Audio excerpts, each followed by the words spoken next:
вечер появляется волынка, я вот так или иначе чуть-чуть буду, чтобы было интереснее, все-таки представлять, кто на чем играет.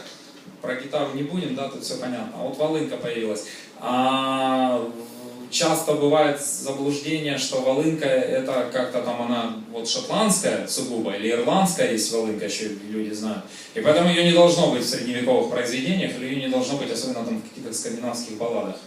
Ну, это неправильно, потому что на самом деле, да, действительно, наибольшую известность и популярность получили волынки шотландские, но почти все народы Европы имели свою разновидность волынки вот там в средние века, вот, в более старые времена. В частности, вот, пожалуйста, яркий пример, это галисийская, испанская волынка, гайта, которую делают еще там, я не помню, 16-17 века, вот.